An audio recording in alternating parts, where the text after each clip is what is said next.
It was an ordinary day at the airport, the hum of bustling travelers blending with the quiet announcements over the loudspeakers. Officer Jack Nolan had spent the last 20 years patrolling the city streets, his life a steady rhythm of early mornings and late nights. He was the type of cop who'd seen it all: robberies, car chases, domestic disputes, and the occasional lost child.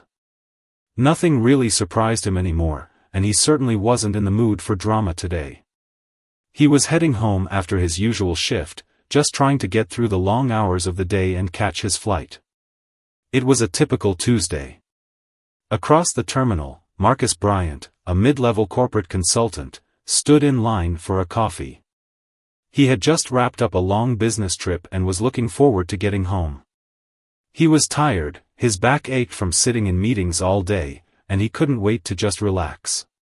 The airport was a blur of hurried travelers, but Marcus's mind was elsewhere, on his family, on the emails he'd have to deal with when he got back. He didn't expect anything out of the ordinary to happen that day. Life felt routine. As they both made their way toward Gate 22, their paths crossed. Jack was scanning the crowd in his usual way, making sure everything was running smoothly, but his eyes lingered for a second longer on Marcus as he walked past. It wasn't because Marcus stood out in any way, he was just another tired traveler, but something about him seemed off. Maybe it was the way Marcus glanced around, maybe it was the brief but sharp exchange of glances with another passenger nearby, but Jack's instincts, honed over years of dealing with the public, flared up. For a split second, Jack wondered if Marcus had something to hide. A gut feeling that this was going to be one of those days, the kind of day where a routine flight turned into something far more complicated. It started small, a minor incident when Marcus reached for his bag overhead and bumped into another passenger. The man was older, wearing a suit like he'd just come from a meeting, and his briefcase fell to the floor. Marcus, startled, quickly apologized and helped pick it up, but the man wasn't having it. He muttered something about how people like Marcus always acted in a hurry, rushing through life without any respect for others. The comment was barely audible, but the tension it sparked was palpable. Jack, who had been watching the exchange from a few seats away, felt a flicker of irritation. His job was to keep the peace, but this felt different. The tone in the man's voice, the sudden shift in the atmosphere, made him feel like he needed to intervene. He walked over and asked Marcus if everything was all right. Marcus, not wanting to escalate the situation, assured him that it was. But Jack's suspicion hadn't faded. He asked Marcus to step aside, away from the crowded aisle, just to ensure there wasn't any trouble. It wasn't unusual for an officer to check things out when things seemed off. But Marcus, already frustrated by the tension in the air, felt a sense of injustice creeping in. Why was he being singled out? Why wasn't it the old man, who clearly had been the instigator? The situation was escalating slowly, but it was already starting to feel unfair to Marcus. He had done nothing wrong. The old man was the one who had been rude, the one who had made a scene. But now, here he was, standing with a cop asking him questions. The frustration was palpable, and as Jack's questions grew more pointed, Marcus's patience began to thin. "Is there a problem, officer?" Marcus asked, his voice calm but laced with annoyance. Jack could hear it, and something about the defiance in Marcus's tone triggered something in him. Maybe it was just the exhaustion from his own day, maybe it was the weight of the uniform, but Jack wasn't about to back down. He had a duty, after all, to make sure there was no trouble on his watch. Without warning, Jack's voice grew firmer. "I think you need to come with me. We need to sort this out." Marcus's heart raced. "What for? I haven't done anything wrong." The words slipped out before he could stop them, the sudden surge of emotion catching him off guard. He didn't want to make a scene, but his frustration was bubbling over. The surrounding passengers watched quietly, some exchanging glances, others shaking their heads. There was something about the whole exchange that made them uncomfortable, but none of them intervened. Jack's hand hovered near his holster, a move that was almost automatic for him, though he didn't intend to escalate things physically. It was just a precautionary instinct, just in case. But Marcus noticed. And that, right there, made him feel something shift in the air. This wasn't just a misunderstanding anymore. It was becoming something more. The other passengers were whispering now, the tension growing thick. Marcus didn't know what to do. He had to make a choice, stay calm and go along with the officer, or stand his ground and risk making things worse. But why should he have to prove his innocence? Why was he the one being treated like this? He stood there for a moment, caught between doing what was expected of him and doing what felt right. But before he could make a decision, Officer Nolan's hand was already on his arm, guiding him towards the exit. In the midst of all this, Jack couldn't help but wonder, was he overreacting? Something about the situation felt off. But before he could process it further, the situation was spiraling out of his control. The decision had already been made. The tension in the air was thick, and as Jack led Marcus down the narrow aisle, the murmurs from the other passengers grew louder. Some were shaking their heads, some exchanged uncomfortable glances, but no one dared to speak up. Jack could feel the weight of their eyes on him as he steered Marcus toward the back of the plane, each step feeling heavier than the last. Marcus, still stunned by the turn of events, didn't resist, but inside, his mind was racing. This wasn't how he imagined his trip would end. He had been minding his own business, trying to get home after a long day of work. But now, here he was, on the receiving end of a police officer's suspicion for reasons he couldn't fathom. The injustice of it all gnawed at him. As they reached the back of the plane, Jack motioned for Marcus to sit down in an empty row near the flight attendants. He stood next to him, arms crossed, waiting for the moment when the situation would spiral further out of his control. There was a brief silence as Marcus sat down, trying to calm his racing thoughts, but it was soon broken by the voice of a woman seated near the front. "Is there a problem here?" The woman's voice was soft but firm. She had been watching the scene unfold, and now, with the plane still on the ground, she decided to speak up. She wasn't the type to stay quiet when something didn't sit right with her, and it was clear that she was disturbed by what she had seen. Jack turned to look at her, his expression cold. "Everything's fine, ma'am," he said, his voice tight. He was trying to maintain control of the situation, but something about this woman's question felt different. She wasn't backing down. Her gaze was steady, unwavering, and Jack felt a flicker of doubt in his chest. The woman, undeterred by his dismissive response, continued. "It doesn't look fine. You're arresting a man who didn't do anything. I was watching the whole thing. It was just a misunderstanding." Her words were sharp, and Marcus could see the sincerity in her eyes. The passengers around her were beginning to nod in agreement, their quiet murmurs growing louder, but still, the officer stood his ground. He could feel the pressure mounting from all sides, but he refused to show any signs of weakness. His instincts told him he had made the right call, but the moment those passengers started questioning him, he felt a creeping unease. Marcus tried to steady his breath. He wasn't sure if he should speak up or just remain silent. He had been calm up until now, but there was a rising anger inside him that he could no longer contain. Why was he being treated like this? Why was it always him, always people like him, who had to go through these kinds of situations? The injustice felt suffocating. "Are you seriously going to arrest me?" Marcus finally spoke, his voice quieter now but tinged with frustration. "Over what? A bump in the aisle? An accidental brush?" His words hung in the air, and Jack's jaw tightened. He didn't want to have this conversation, not here, not now. But it was happening whether he liked it or not. He couldn't avoid it any longer. "I'm just doing my job," Jack said, trying to maintain authority. But the doubt was creeping in. He could feel it, deep down. Something about Marcus's calm demeanor, his level-headedness in the face of this absurd situation, was starting to get to him. He had seen men lash out before, seen their tempers flare when they felt unjustly treated. But Marcus wasn't doing that. He wasn't shouting or fighting back. Instead, he was sitting there, watching Jack with a look of quiet disbelief. The silence that followed was heavy, punctuated only by the occasional shuffle of passengers and the quiet hum of the airplane's engines. Jack looked around, taking in the expressions of the passengers, their eyes full of questions, their faces filled with discomfort.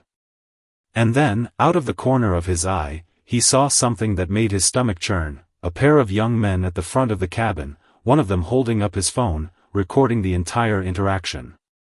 The realization hit him like a punch to the gut. This was no longer just about a minor altercation. This was about public perception. About accountability. And it was being captured for the world to see. The implications of that hit him hard. He wasn't just a cop anymore, he was a part of a larger system, a system that was constantly under scrutiny. It wasn't about him being right or wrong. It was about how this would be seen by the world. And for a moment, Jack questioned everything. He questioned his instincts, his decision to arrest Marcus, and whether he had overstepped his bounds. Marcus saw the officer's hesitation. He saw the way Jack's face contorted in conflict. And for the first time, he wondered if there was a chance this could be resolved without further escalation. But before he could voice his thoughts, the intercom crackled, and the captain's voice came through. "We apologize for the delay, folks, but we are asking that everyone remain seated as we handle a small issue here on the plane. Thank you for your patience." The announcement only added to the tension. Everyone was now fully aware that something was wrong, and the passengers were growing restless.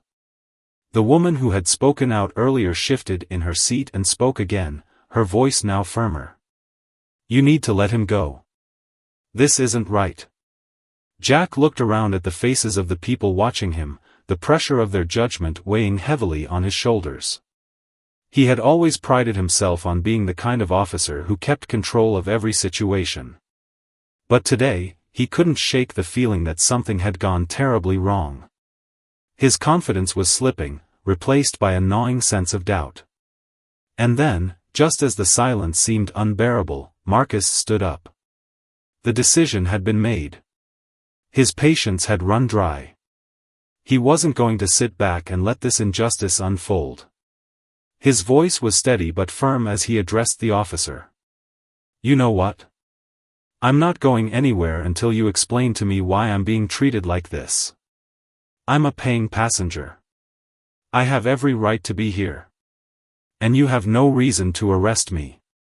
The words hit Jack like a wave. They weren't shouted or screamed. They were spoken with the calm authority of a man who knew he was in the right. And in that moment, Jack realized something: the power wasn't in his badge. The power was in Marcus's ability to stand his ground with dignity.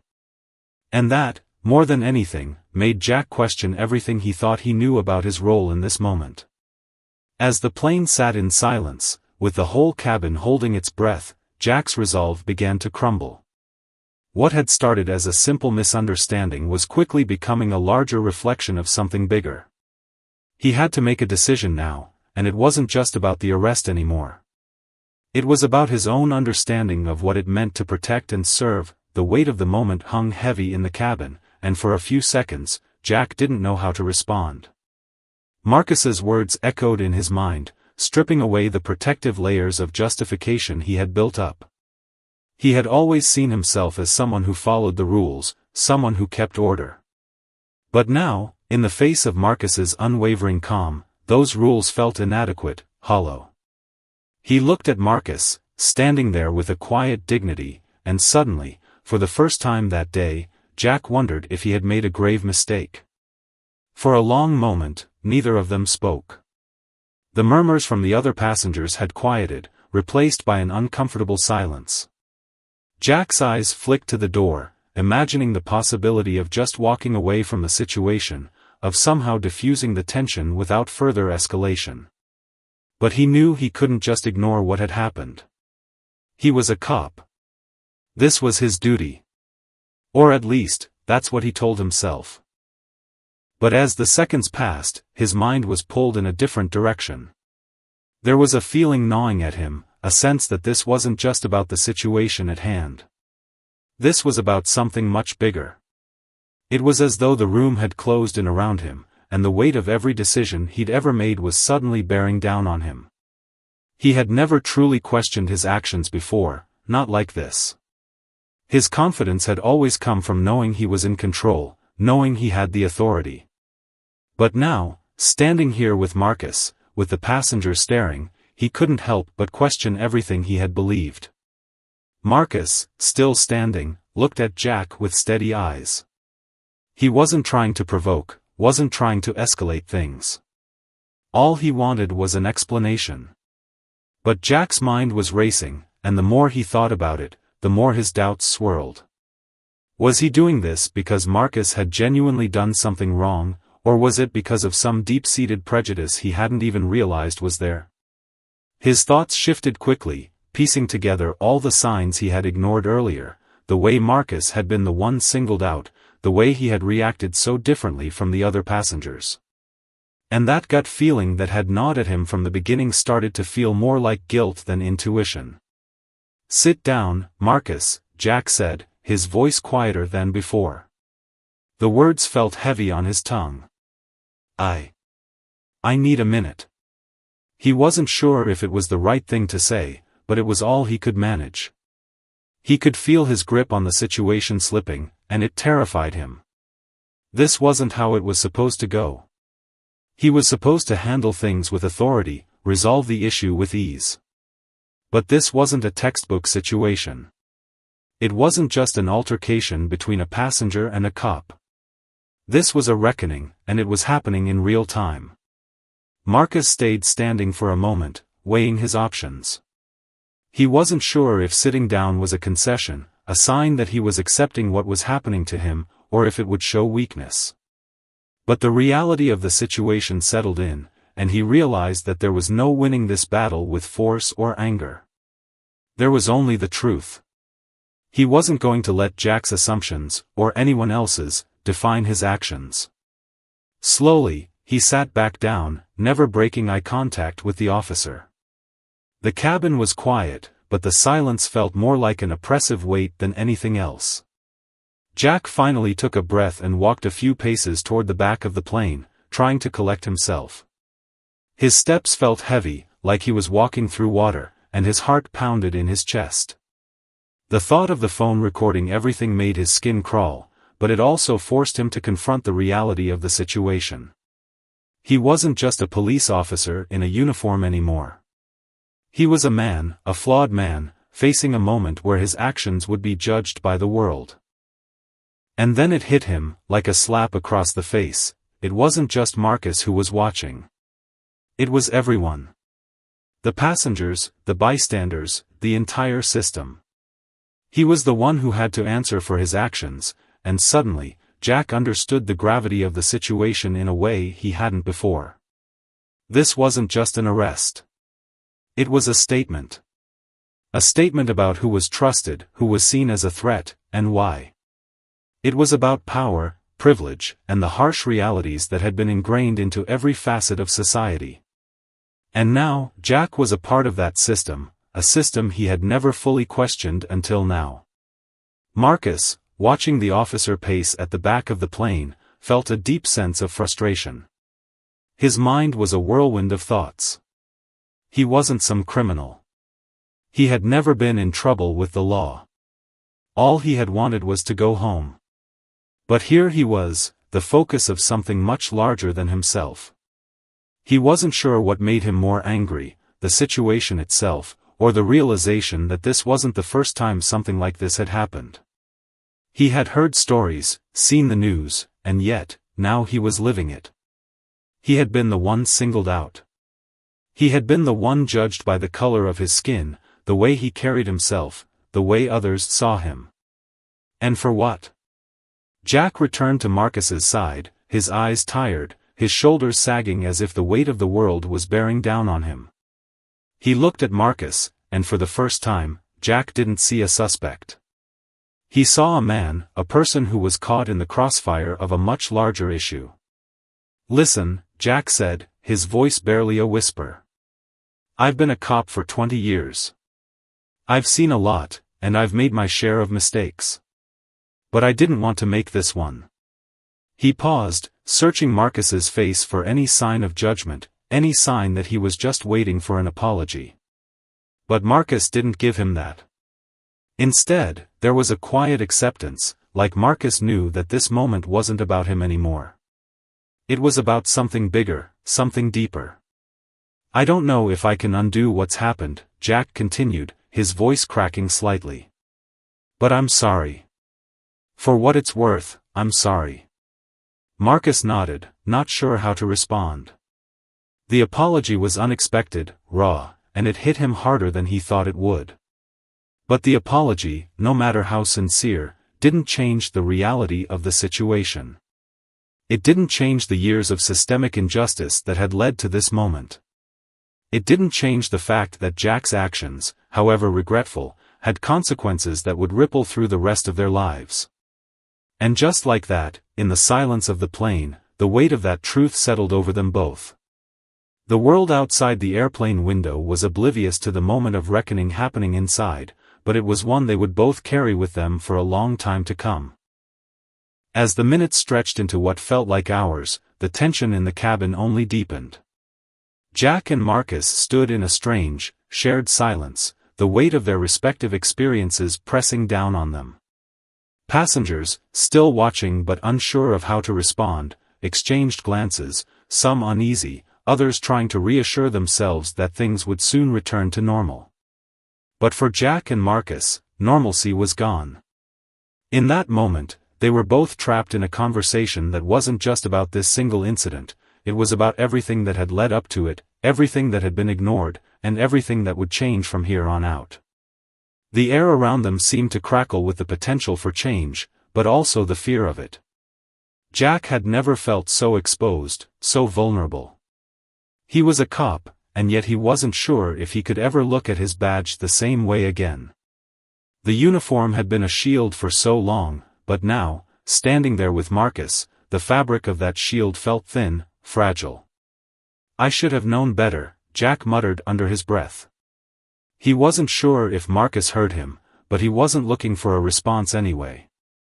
The apology was already out there, raw and unscripted, and for the first time in his career, Jack had no idea if it was enough. He had followed the rules, the training, the guidelines that had always seemed like a path to justice.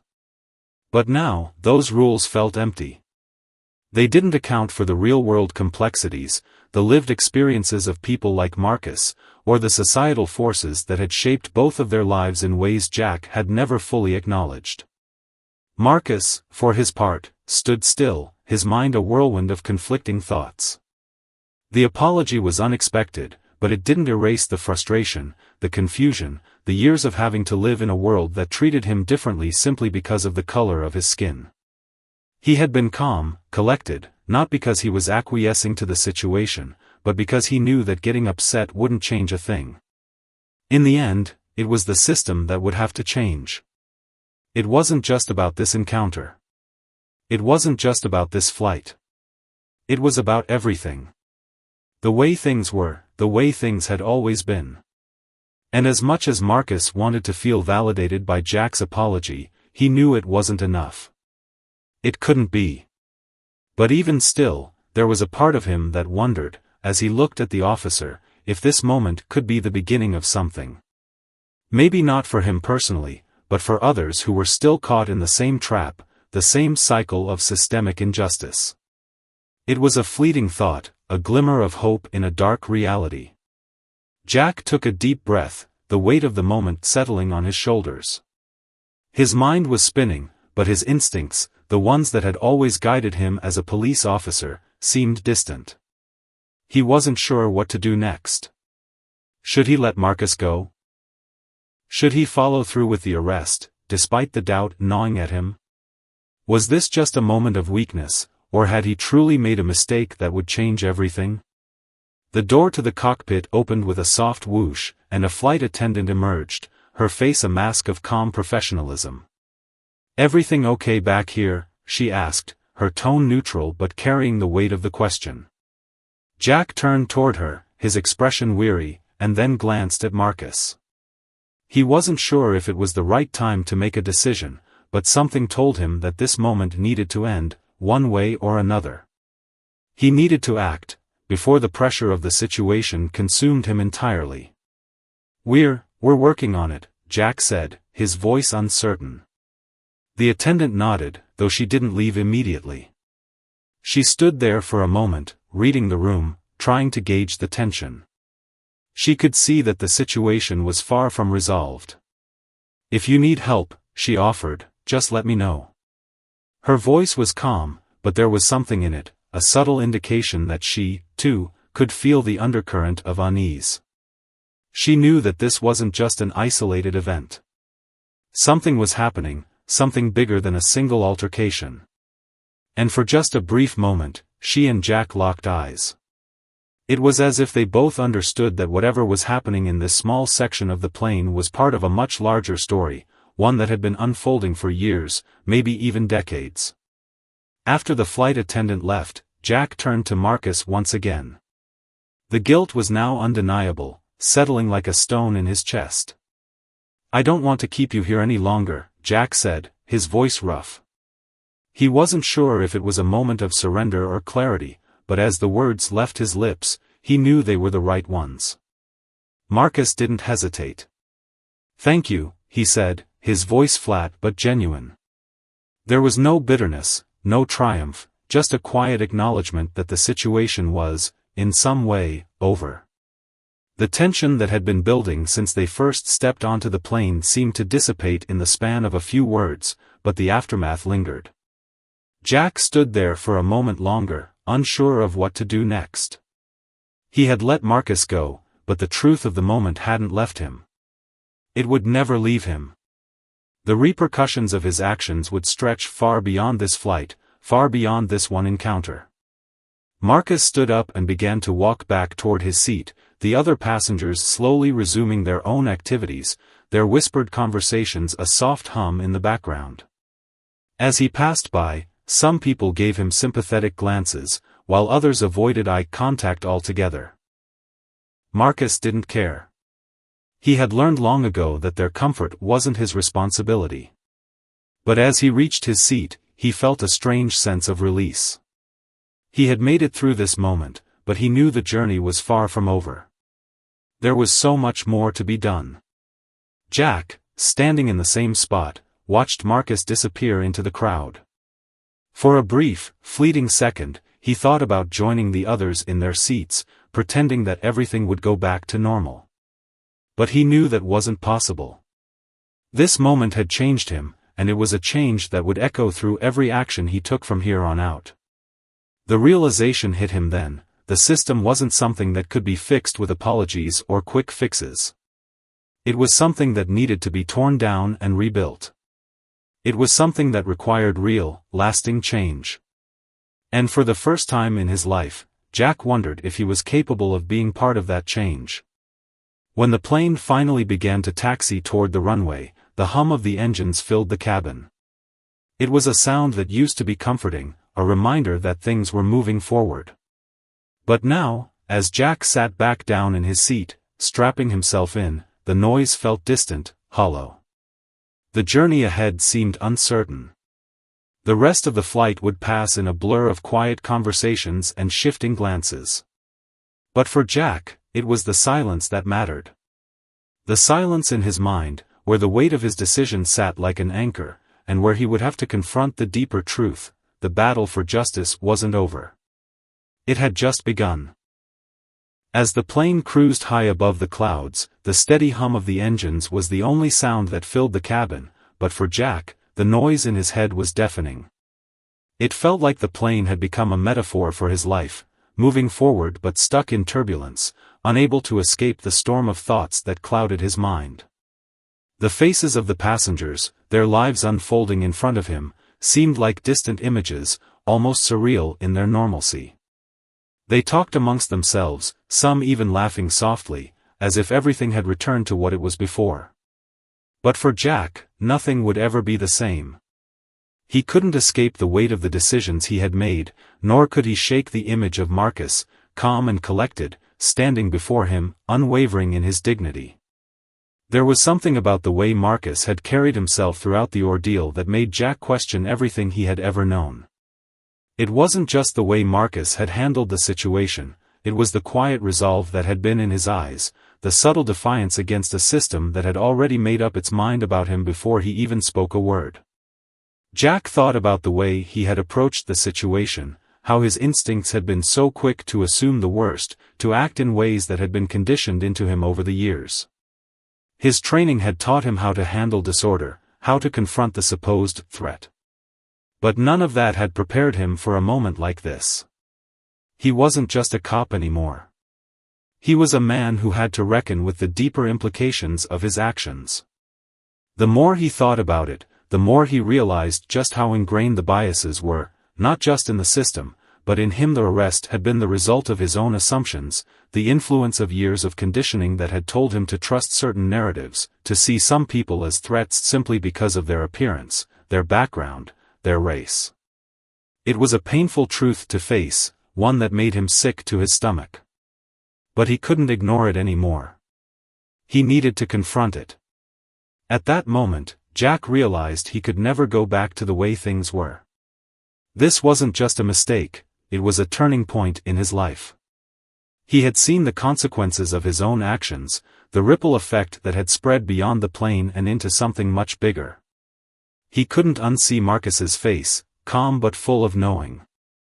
He couldn't unhear his words, the questions that had forced Jack to confront everything he had been avoiding for years. In the long hours that followed, Jack tried to process what had happened. The passengers around him had slowly returned to their routine, their eyes on their devices or the magazines in their laps, but Jack couldn't focus. His thoughts were consumed by the gravity of the moment. He thought about Marcus's apology, how it had been both unexpected and necessary. There was no grand gesture, no dramatic speech, just two men, forced by circumstance to reckon with a world that wasn't as simple as they had once thought. Jack had come into this moment thinking he was the one in control, the one who would handle the situation and make the right decision. But the truth was, the situation had already been decided for him long before he ever stepped onto the plane.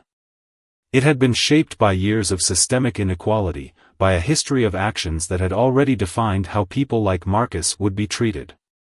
The idea of right and wrong wasn't as black and white as Jack had once believed. Marcus hadn't been the only one to experience prejudice that day. Jack realized that, in a way, he too had been victim to a system that shaped how he saw the world, how he reacted to situations, how he judged people before ever truly seeing them. It wasn't just about one person's actions, it was about a cycle that perpetuated itself, one that had to be broken. As the plane descended toward its destination, Jack felt a quiet resolve settle within him. He knew that he couldn't undo what had happened, but he could do something about it moving forward. The decision to take action wasn't going to be easy, it would require a level of honesty, vulnerability, and courage that Jack hadn't fully recognized in himself until now. He would have to change how he approached his work, how he saw his role in the community, and most importantly, how he saw himself. Marcus had forced him to look at his own flaws, at the blind spots that had been clouding his ability to truly see the people around him. The journey ahead was one that Jack had never imagined, and it terrified him. It would mean stepping into a world of uncomfortable truths, confronting the very biases he had once relied on to make decisions. But for the first time, Jack felt like he had no other choice. This wasn't just a matter of personal growth, it was a matter of integrity. He couldn't continue to wear the badge without addressing the deeper issues that lay beneath it. As the plane touched down, the announcement came over the speakers, but it felt distant, almost surreal. Jack barely registered the fact that they had arrived. He wasn't focused on the destination, he was focused on what would happen next. When the doors of the plane finally opened, Jack stepped into the terminal, his mind heavy with the weight of the decisions that awaited him. He didn't know what the future held, but he knew one thing for certain, he couldn't keep going down the same path. Marcus had sparked something inside of him, something that couldn't be ignored. The journey for justice, for understanding, wasn't going to be easy. It was going to require every ounce of his strength and courage, but for the first time in a long while, Jack felt ready to face it. As he walked through the airport, he couldn't help but wonder what had become of Marcus. He didn't know if their paths would cross again, but he hoped that somehow, in some way, Marcus's message would continue to resonate. That the apology, however small, would be a catalyst for change, not just for Jack, but for the community around him. For everyone who had ever been a part of a system that needed to be challenged, questioned, and ultimately reformed. Jack's journey was just beginning, and though it was unclear where it would lead, he knew he had to take that first step. The world would be watching, but more importantly, so would he. The days following the flight were a blur for Jack. Every moment felt heavy with reflection, each action marked by the awareness of the change that had started to take root within him. His uniform still fit, his duties unchanged, but the man who wore it was no longer the same. The encounter with Marcus had broken down walls within Jack that he hadn't even realized existed. What had once been a routine existence in the force had turned into a deep questioning of everything he thought he knew. He found himself replaying the flight over and over, examining every detail with an intensity he'd never brought to a case before. What if he had seen things differently? What if he had responded with understanding, not authority? He couldn't stop thinking about Marcus's expression. The calmness. The quiet strength that spoke volumes without uttering a single word. Jack could hear the faint echo of Marcus's voice, "I've lived this. You're not the first." Those words haunted him. They weren't just about that moment. They were about a lifetime of injustice, a lifetime of being treated as less than, simply because of the color of his skin. What struck Jack the most was the idea that Marcus, in that single encounter, had given him something no amount of training or experience ever could: perspective. Jack's eyes had been opened, but the path to truly understanding that perspective was not going to be simple. It would take work, constant, grueling work. He could already feel the resistance. Not just from his colleagues, who had grown accustomed to the old Jack, the one who made decisions based on instinct and protocols. But from within himself. He had spent years building a career, climbing the ranks, living by the rules. Now, the very foundation of what he thought was right had been shaken, and it left him feeling lost.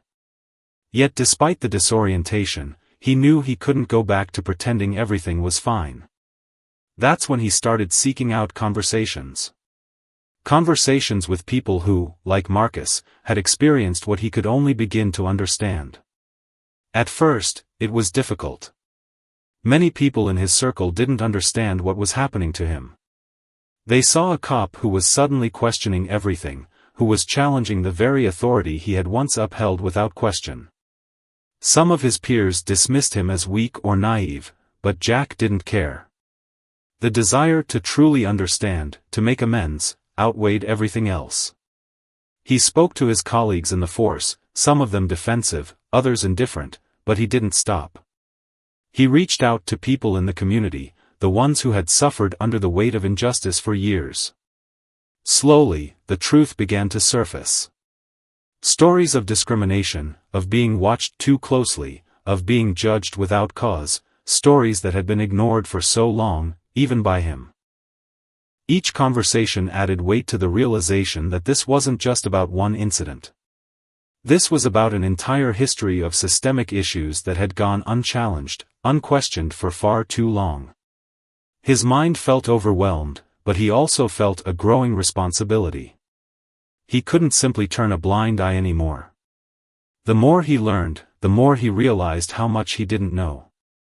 And the more he recognized how little he had understood about the lives of others, the more the question gnawed at him: how could he change things?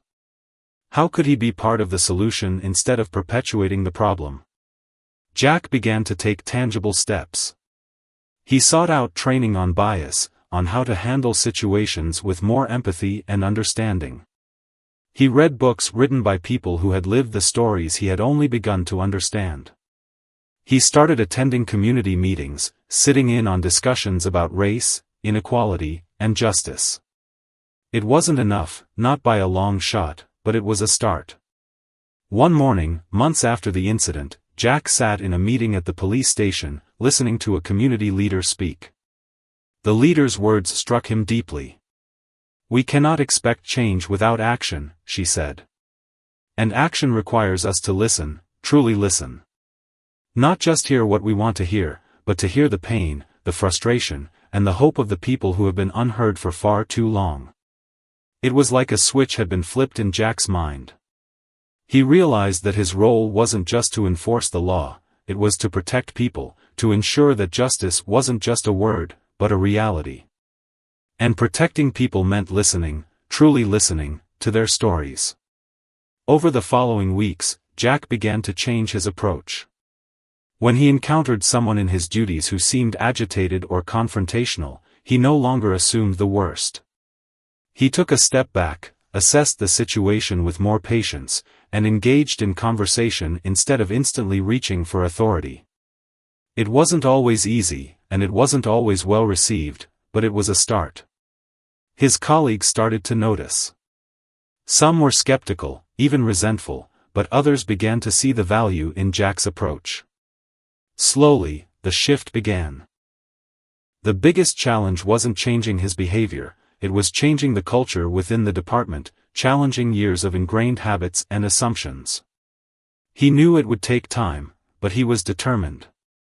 Months passed, and Jack found himself at a crossroads. He had received a call from the community leader who had spoken so powerfully to him that day. She had heard about his efforts and wanted to meet. When they sat down together, she asked him, "What's your end goal, Jack? What do you want to change?" Jack hesitated for a moment, then answered with a quiet resolve.